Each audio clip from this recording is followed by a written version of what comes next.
احنا جايين من كل مكان للصويرة زينة البلدان زوروا ونرجع فرحان كالضبيل وللهيلولة حوض السلاح وثوم حيلة نضربوا شوفار هاد الليلة. Birshot Rabotai, aujourd'hui c'est le 3e jour de la fête de Sukkot, c'est Yaakov Avinu. Mais je vais parler sur le jour de Yitzhak Avinu. C'était hier. Alors, c'est écrit dans la Torah, lorsque Sarah Imenu, il a entendu les Malachim dire à Abraham Avinu que ta femme, elle va avoir un enfant, et l'année prochaine, c'est écrit Vatitzahek Sarah Bikerba. Sarah, elle a commencé à rigoler. Elle a dit Ahay Baloti a été allé Edna, mettons que j'ai vieilli, je vais devenir comme une jeune femme. Bon, ça veut dire que lorsque Sarah elle a entendu le Malach parler, elle a été choquée. Alors, le Ramban, il pose une question. Il dit, c'est étonnant. Pourquoi elle n'a pas cru les Malachim? Sarah Imenu, c'est une tzadékette. Elle croit. Les Malachim, ils disent à Abraham que l'année prochaine, Sarah, elle aura un enfant. Et elle rigole dans son cœur. Vatitzahek Sarah Bikerba. Les morts, Ahri Baloti, mettons que j'ai vieilli. Haïtali Edna, va de les Zaké. Mon maître en plus, Abraham, il est vieux. Il a presque la centaine. Et moi, je suis vieille. J'ai plus de lait, j'ai plus enfanté. Elle a commencé à rigoler. Le Ramban, il dit, comment? Sarah Imenu, elle a un manque de Emouna. Et le Ramban, il répond une belle réponse. Il dit, Sarah ne savait pas que c'était des Malachim. Elle a cru que c'était des gens qui lui ont dit ça. Alors elle a rigolé. Parce que ça veut dire que si elle savait que c'était des Malachim, Vadaï, qu'il n'aurait pas rigolé. D'accord? Voilà. Ça, c'est ce que le Ramban, il donne comme réponse. Alors maintenant, le Ramban, il repose une autre question. Il dit, mais c'est dur de dire comme ça. Pourquoi? Parce que, quand même, Hakadosh Baruch Hu lui-même, il a dit à Abraham Avinu, avant que les Malachim, ils ont dit à Abraham Avinu que tu vas avoir un enfant, Abraham, il a dit que tu vas avoir un enfant et tu vas l'appeler Yitzhak. Alors, ça veut dire que déjà Hachem, il a dit ça à Abraham. Alors, puisque Hachem, il a dit ça à Abraham, alors pourquoi Sarah, elle rigole? Tu comprends? C'est ça que le Ramban, il pose une question sur sa réponse. Et le Ramban, il donne une belle réponse. Il dit que Abraham Avinu était tellement occupé avec les invités qu'il n'a pas eu le temps de le dire à Sarah. C'est la folie. Ah, maintenant, tous les Ba'ali Moussar, ils posent une question sur Abraham Avinu, sur le Ramban. Il dit comment Abraham, la chose la plus importante de sa vie, c'est de dire à sa femme, tu sais Sarah, Hachem m'a dit que tu vas avoir un enfant. Comment il lui a pas dit? Quoi? Parce qu'il était occupé avec les... Imaginez-vous, un pauvre, qui gagne au loto. Il va pas le dire à sa femme. Alors, lui et sa femme, ils vivent très pauvres, et il gagne au loto. Est-ce qu'il va pas dire à sa femme, j'ai gagné le loto parce qu'il était en train de chercher du manger dans les poubelles? Imaginez-vous un pauvre qui cherche du manger dans la rue, et il a joué le loto, il a gagné son loto, 1 milliard, il va pas dire à sa femme, il continue à chercher dans les poubelles. Alors, comment Abraham Avinu alav shalom, quoi? Il était occupé avec ses invités, alors, c'est pour ça qu'il n'a pas dit à Sarah, tu sais, c'est ça la question qu'on pose sur le Ramban. Une belle question. Vous avez compris la question qu'on pose sur lui? C'est ça la question qu'on pose. Les Ba'ali Moussar, ils donnent une belle réponse. Ils disent, les Ba'ali Moussar, que de là on voit combien il faut ressembler à Kadosh Baruch Hu. C'est-à-dire que Abraham Avinu alav shalom, c'est vrai. Hachem lui a dit, tu vas avoir un enfant. Et tu vas l'appeler Yitzhak. Mais il n'a pas dit à sa femme. Pourquoi? Parce que pour lui, la chose la plus importante, c'est de ressembler à Kadosh Baruch Hu. Mani rahum gamata rahum.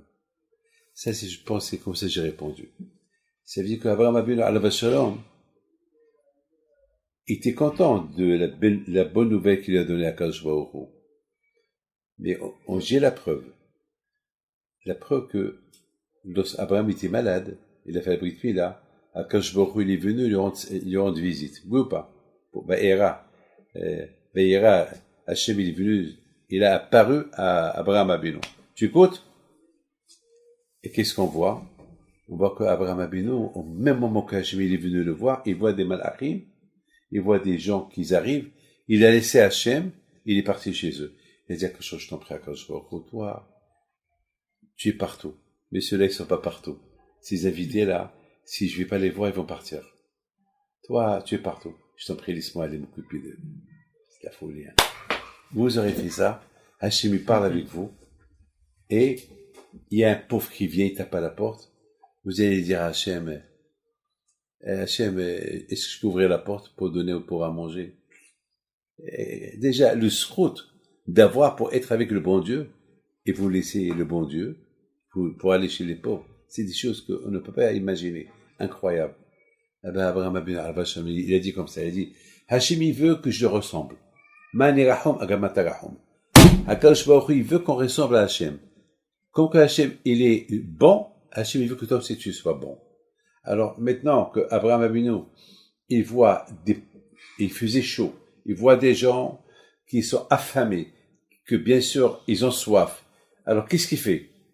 Il reste avec le bon Dieu ou il va chez eux? Alors, Abraham Avinu a pris la décision, non, je vais chez eux. Pourquoi? Parce que si je vais pas chez eux, peut-être ils vont mourir. Vous connaissez l'histoire de Nahum Ish Gamzu? Une fois, il est arrivé chez lui à la maison avec un cheval. Il y avait tout le monde sur le cheval. Il y a un pauvre qui vient chez lui. Il dit, Kodarav, Ani Ra'iv. Il dit, Haked Kamadakot, attends un peu, le temps que je fais rentrer le manger à la maison et je donne à manger. Le temps qu'il est rentré, le pauvre, il est mort. C'est pas de sa faute. Il lui a pas dit non. Il a dit, qu'attends. Il va pas lui donner dans la rue. Il a dit, qu'attends. Vous savez ce qu'il a fait, un Gamzo? Vous savez ce qu'il a fait? Il a dit, il a commencé à pleurer. Il a dit, c'est moi qui l'ai tué. Toi, tu l'as pas tué. Tu l'as pas dit non. Tu l'as pas dit va-t'en. Tu savais pas qu'il était affamé.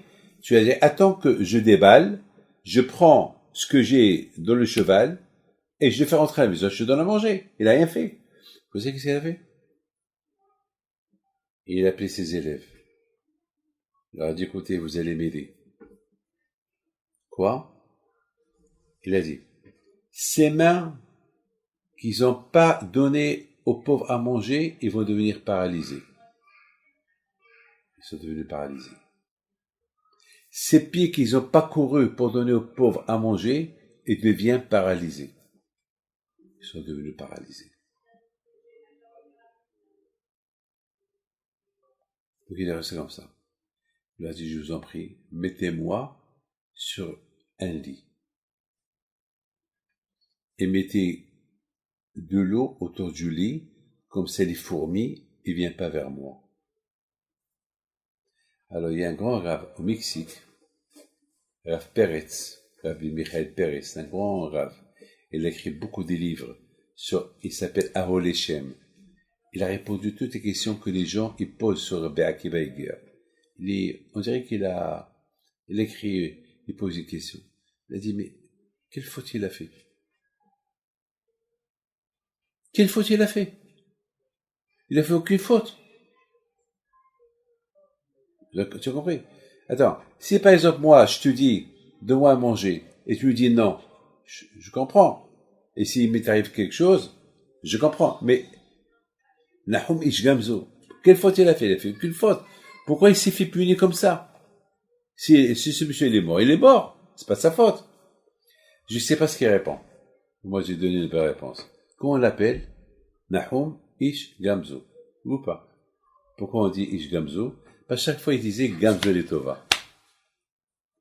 Tout le mal qui lui arrive, il dit Gamzu Letova. Ça aussi, c'est pour le bien. Alors, étant donné qu'il dit tout le temps Gamzu Letova, alors lorsque ce pauvre il est venu, c'est Letova. Il y a quelque chose. C'est-à-dire que Nahum Ish Gamzu, il s'est puni parce qu'il n'a pas respecté la mida à lui. La mida à lui, tout le temps, il dit Gamzu Letova. Une bonne chose qui lui arrive, Gamzu Letova. Une mauvaise chose qui lui arrive, il dit Gamzu Letova. Ça aussi, c'est bon. Alors, puisque le pauvre, il est venu au moment que lui, il est arrivé chez lui, à Gamzu Letova. Il demande à manger. Attends, Gamzu Letova. Alors, pourquoi tu dis, attends, que j'enlève tout ce qu'il y a de, donc, le fait qu'il a profané, il n'a pas respecté sa mida à lui, sa qualité à lui, il s'est fait punir. Et la preuve que Hachem, il a paralysé ses mains et ses pieds, ça prouve que Hachem était d'accord avec lui. Sinon, quand je n'aurais pas écouté. Ah, maintenant, je pense que c'est comme ça pour Abraham Avinu. Abraham Avinu, alav shalom, était un grand sadique. Et lui, sa mida, lui, c'est du hesed. Ah, maintenant, pour lui, il y a un problème. Il y a Hachem qui vient, il y a des pauvres qui viennent. Alors, il fait quoi? Hachem, Malekola Eskevodo, Hachem, il est partout. Si Hachem, il veut que je lui ressemble, alors il va me comprendre. Et effectivement, quand il a attendu jusqu'à ce qu'il a terminé, jusqu'à ce que les malachim ils sont partis à Sodome, il est resté avec lui, Hachem. Il l'a pas quitté. Vous vous rendez compte? Hachem, il l'a pas quitté pendant une demi-journée. Abraham, il court, et Hachem, il court avec lui. Abraham, il fait du michoui. Il a fait de la moutarde, hein. Il a préparé 3 langues avec la moutarde. Comme ça, la Gemara a dit. Avec la moutarde. Et Akadosh était avec lui. C'est-à-dire que Akadosh Baruch Hu, il l'a pas quitté. Ça, c'était la midah de Abraham Avinu. La midah de Abraham Avinu al-Vashom, c'était ressembler à Akadosh Baruch Hu. Donc, maintenant, comprends. Il dit, si maintenant je vais chez ma femme, et je dis à ma femme, j'ai une bonne nouvelle pour toi. Hachem, il m'a dit qu'on va avoir un garçon. Alors, il va avoir un problème. Lequel? Le temps qu'il va lui dire, qui va s'occuper des invités? Hein? Il a laissé Akadosh Baruch Hu à cause des invités. Et maintenant, il va aller chez sa femme. Elle dit non. Les invités, ça passe avant les bonnes nouvelles. Ma femme, j'ai eu le temps pour lui dire. Ah, maintenant, on comprend la réponse, la question. Maintenant, la réponse, elle est super. Maintenant, on comprend que comment on a posé question. Pourquoi Sarah, elle a rigolé lorsqu'elle a entendu que la bonne nouvelle? Parce que, le rabbin dit, parce qu'elle a cru, elle savait pas que c'était des malachim. Elle croyait que c'était des gens. Alors, on a posé question. Mais Hachem, il a déjà dit à Abraham Abinu que Sarah va avoir un garçon. Donc, alors on a dit non. Il lui a pas dit. Pourquoi? Parce qu'il était occupé avec les invités. Alors, on a posé question. Comment? Toute l'avenir d'Abraham Avinu, c'est la bonne nouvelle de Yitzhak. Et là, il s'occupe et là, il dit pas ça à sa femme, la bonne nouvelle à sa femme. Qu'est-ce qu'on a répondu? Oui. Pour lui, la bonne nouvelle, c'est aider les autres. Avant soi-même. C'était ça, le hesed d'Abraham Avinu. Ah, maintenant, pourquoi je raconte tout ça?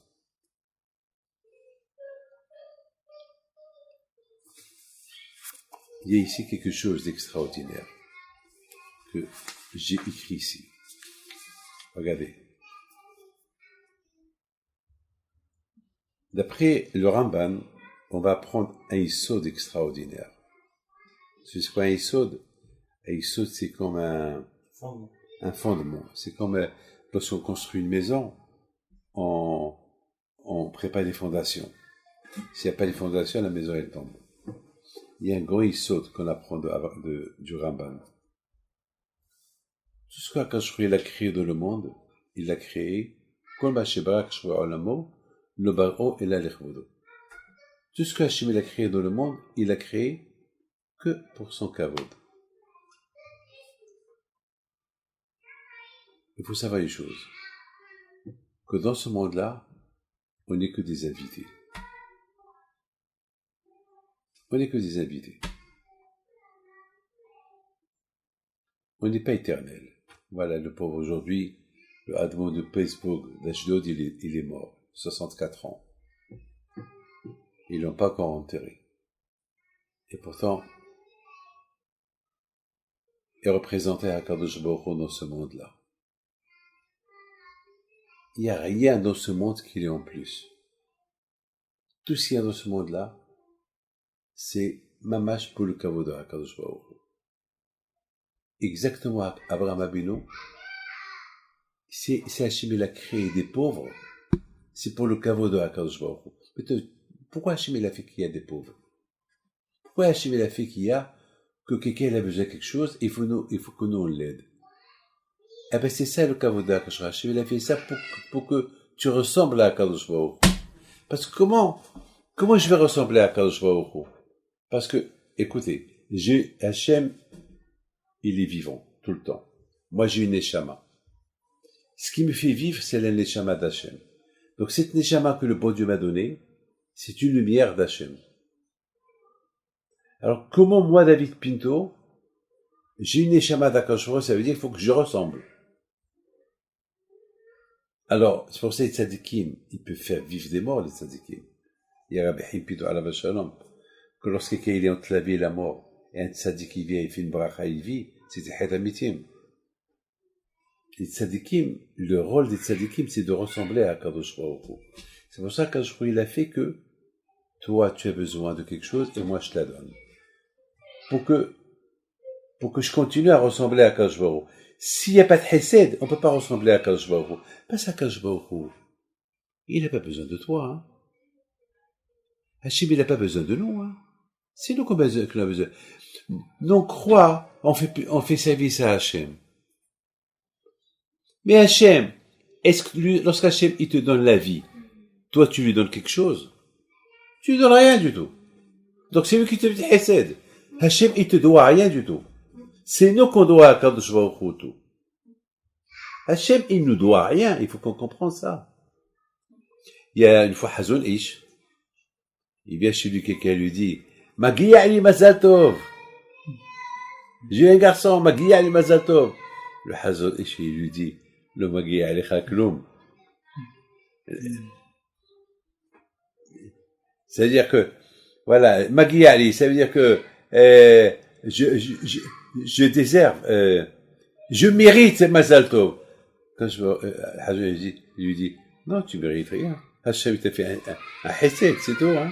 Hachem t'a donné un garçon, et t'a fait un hesed, hein. Il n'y a pas de Magia. C'est quoi Magia Ali? C'est mon droit. Magia Ali. Tu es obligé de me donner. Non. Hachem, il est obligé de rien te donner. Il n'a aucune obligation. Et ce que Hachem, il te donne hesed. C'est tout. Vous avez compris? Hesed. Pas plus. Le Magia Ali Chaklom. Le Magia Ali Chaklom. Alors, Hakadosh Baruch Hu, il a fait que dans ce monde-là, il y a du hesed. Toi, tu dépends de moi, moi, je dépends de lui. C'est pour ça. Pourquoi? Parce que sinon, comment on va ressembler à Hakadosh Baruch Hu? Il faut qu'on ait un mérite pour moi. Sinon, c'est quoi le but? C'est quoi le but qu'on a dans cette vie-là? Quoi? C'est quoi? C'est manger, dormir et jouer avec les perroquets et s'éclater. C'est ça le but? Non. Le but, c'est de ressembler à Hachem. Ce que Hachem il fait, tu le fais toi aussi. Donc, il y a le Hesed, il y a la prière. Merci à Hachem. Voilà, je fais du Hesed. C'est ça. Kol ma shibara kshkol, lo bar oila lechodo. C'est Hachem, il a fait, est-ce que chacun dépend de l'autre pour qu'on fait du Hesed? Et c'est ça qui fait qu'on a grandi le kavod de Hakadosh Baruch Hu. Parce qu'on dit, voilà, je ressemble à Hachem. Je ressemble. Quel zéchout. Moi, je ressemble à Hakadosh Baruch Hu. Quel zéchout. Mais au fait, c'est tout pour Hakadosh Baruch Hu. Lorsqu'on voit un invité arriver, écoutez bien ce que je vous dis, hein. C'est pourquoi un invité, il faut bien le recevoir. Pourquoi? Parce que l'invité nous rappelle que nous aussi, on est des invités dans ce monde-là. Parce que, on n'est pas éternel. Il y avait une fois, Rabbi Aryeh Levin, alav shalom, il faisait beaucoup de hesed, très connu. une fois, le premier ministre israélien de l'époque, Menachem Begin alav shalom, lui n'était pas hassid, mais il était très croyant. C'est le seul premier ministre israélien qui disait toujours Baruch Hashem et Be'ezat Hashem. Et je me rappelle, lorsque j'étais jeune, il était en Angleterre, il a marché à pied jusqu'à la synagogue pour faire le gomel. Il avait des gardes-corps de partout. Il est parti à pied. Il faisait Kiddush Hashem. Une fois, il est parti à la maison de Rab Levin. Il a vu dans quel état il vivait. Il a eu de la peine. Il a parlé avec des copains pour qu'on lui offre une maison. Selon le caveau de Rab Ariel Levin. Ils lui ont donné une belle maison.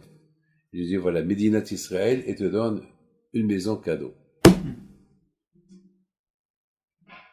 Alors, Rabbi Ariel Levin, il a dit, merci beaucoup, je suis désolé. Comment tu refuses une maison? Un jour, je te dirai. Mais toi, je peux pas te dire, mais un jour, je te dirai. Quand? Un jour, je te dirai. Quelques années plus tard, il y a un grand milliardaire qui habite à Caesarea et à Tel Aviv. Il habitait dans les journaux, ils ont écrit qu'il avait la maison, la plus belle maison d'Israël. Il est mort. Donc, tout le monde est parti à l'enterrement. Il y avait Menachem Begin. Il y avait Rab Ariel Levin aussi, parti à l'enterrement de ce monsieur-là. Alors, Menachem Begin, il est venu à côté de Rab Ariel Levin.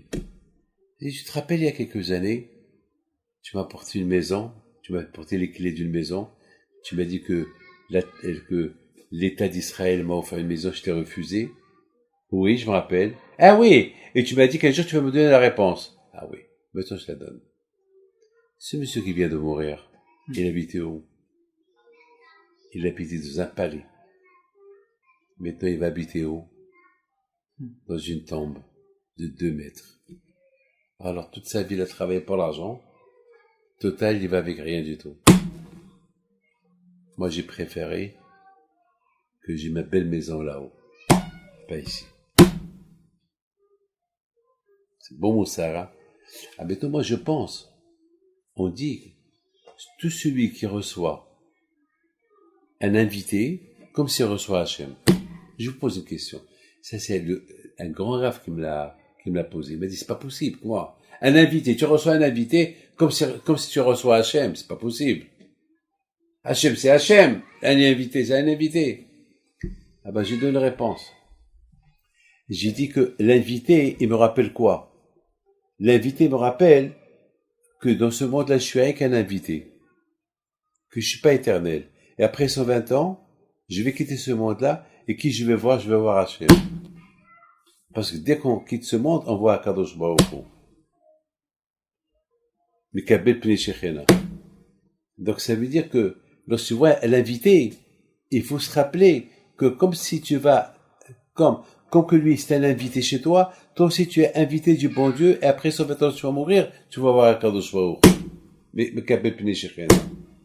Donc Abraham Abinu alav shalom, lorsqu'il a vu des invités, il a compris. Eux, ils sont des étrangers ici chez moi. Et moi, je suis quoi? Je suis pas par la veille d'ici, je suis un étranger. Ah, maintenant, Hachem, il est venu me voir. Eh ben, après 120 ans, lorsque je vais quitter ce monde, je vais le voir. Donc, Kol Mashi Barakash Baruch Hu, tout ce que Hachem il a créé dans ce monde-là, il a créé pour son kavod. Pour que tu te rappelles de quelque chose. Vous savez que Havetz Haim, qu'est-ce qu'il avait? Hein? Il avait toujours une valise à côté de la porte. Lorsqu'il a posé la question, pourquoi tu as la valise à côté de la porte? Qu'est-ce qu'il a dit? Il a dit, cette valise, il me rappelle que je suis avec un invité dans ce monde-là. Je suis un touriste. Par exemple, quelqu'un qui est touriste, il va avec une valise. Lorsque quelqu'un, par exemple, il va aller, par exemple, lorsqu'on est venu de Ra'anana à Ashdod, on est venu avec quoi? Avec quoi? Avec une valise. Pourquoi? Parce qu'on n'habite pas là, on habite à Ra'anana. Il y a une femme à Los Angeles, elle est vivante encore. Elle a une 100aine d'années. Sadeket. c'est la belle-mère de Rav Tzvika Reisman. Et elle a toujours une petite valise à côté de la porte, elle aussi. Et tout le temps, elle leur dit, pourquoi? Elle leur a dit, cette valise-là, j'ai là-bas des vêtements, que lorsque Mashiach il va venir, je vais les porter. Elle pense pas à la mort, elle pense à Mashiach. Elle est vivante encore. Et il y a là-bas tous les vêtements qu'elle va porter lorsque Mashiach il va venir. Les mounas qu'elle a en Mashiach. Les mounas qu'elle a en Mashiach. Donc maintenant, on comprend très très bien. La reine, c'est la raison, alors je me suis posé question. Pourquoi à la Souka, on a les Shiba ou Shpizin et la Kadishin? Abraham, Yitzhak, Yaakov, vous savez pourquoi? Pour nous rappeler que ces tzadikim-là, ils se comportaient dans ce monde-là comme des invités.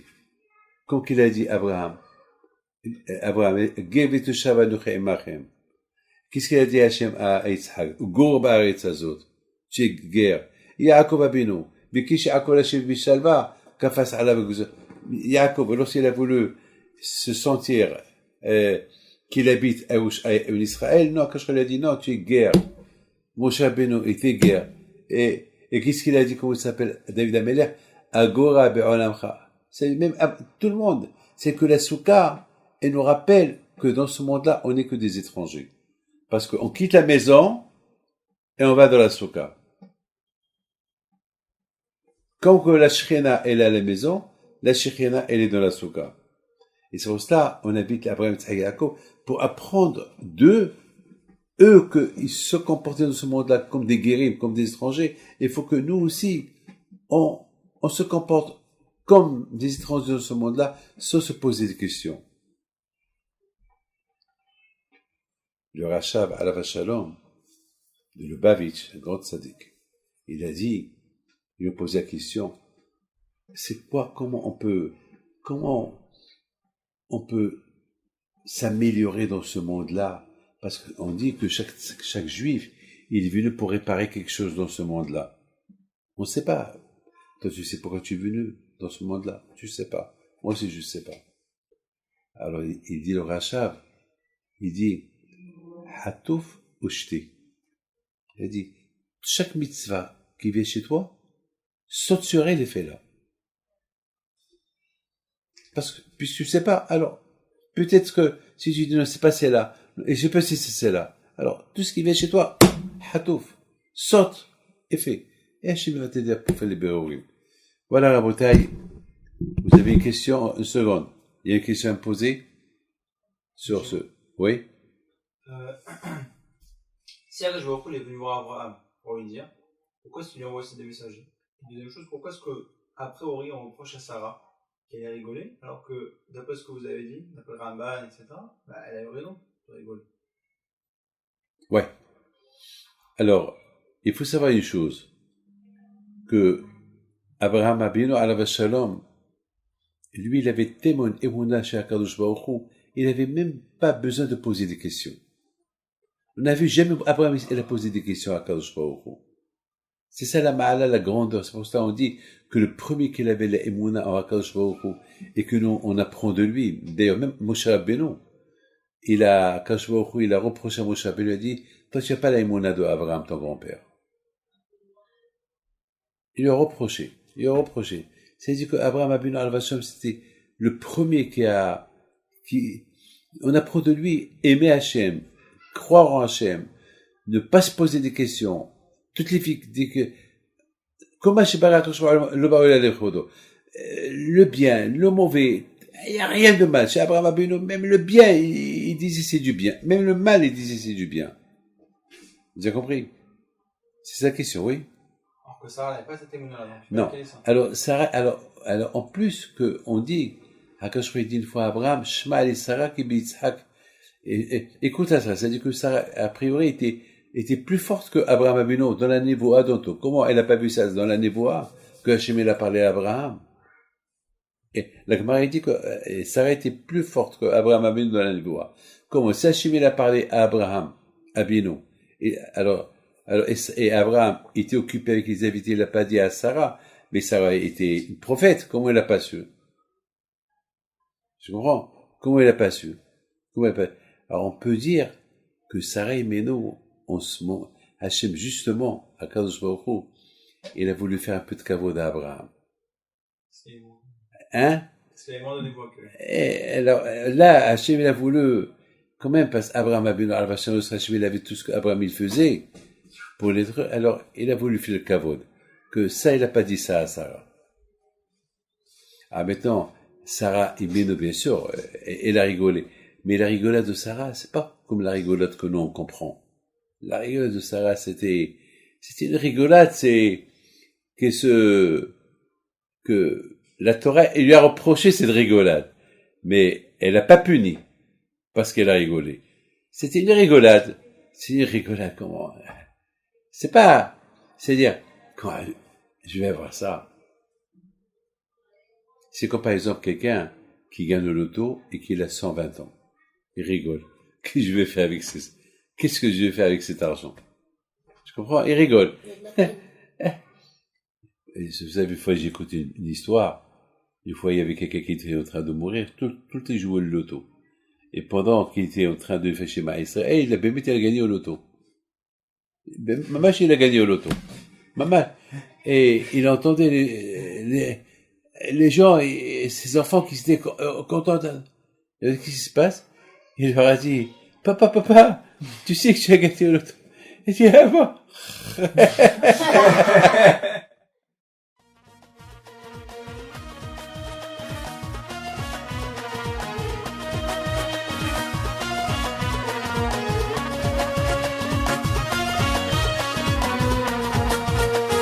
نوضو يا ناس غرتو على ربيع حي بينتو وقف لنا زي